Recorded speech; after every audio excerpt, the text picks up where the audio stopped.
Hi, I'm Mark, and today I have another brilliant thriller for you. The Bear and the Dragon by Tom Clancy. So it's another great Tom Clancy book. But what is this book about?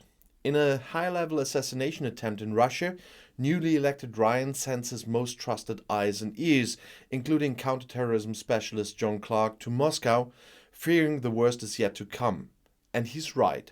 The attempt has left an already unstable Russia vulnerable to ambitious forces in China, eager to fulfill their destiny, and change the face of the world as we know it. And be careful, now there are spoilers. While the political bodies of the People's Republic of China and the USA are discussing the basics of their trade relations, huge oil and gold deposits are being discovered in Siberia.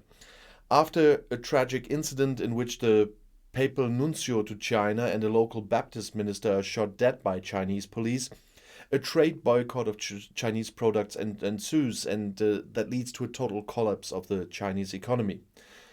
The Politburo of the Chinese Communist Party sees the country's only chance of survival in the annexation of the Siberian regions with the newly discovered mineral deposits.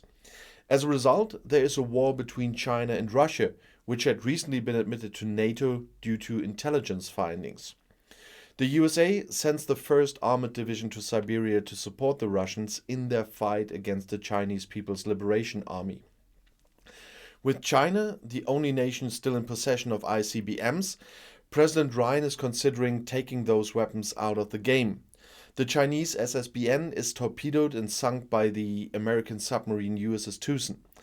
Most of the Chinese nuclear missiles, however, are based at an inland base that a mixed task force of Russians and members of Team Rainbow, well, you obviously know the book Operation Rainbow, I hope, are tasked with taking out. A part of this action, an ICBM is shot down heading for Washington. The American president has not fled, but is on the Aegis cruiser USS Gettysburg, which is moored on a quay on the Potomac River to protect Washington, and is watching as the ship is able to intercept the ICBM thanks to a software update. Through a clever move by Americans, Chinese students learn about the war their country is waging over the internet and then occupy a government building, sparking a political upheaval. Ultimately, the warring factions agree on the status quo ante.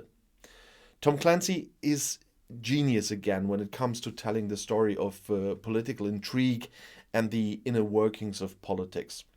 Especially the finale with President Ryan in this quite new catastrophic situation is damn exciting and absolutely captivates you. Tom Clancy, the master of the techno thriller, has topped the international bestseller list with all of his novels since his debut, The Hunt for Red October. Unfortunately, he died in October 2013.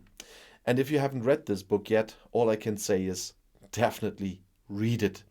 And if you want to learn more about exciting books, you can find my next video somewhere here in the end screen. And I'll see you there. Bis gleich.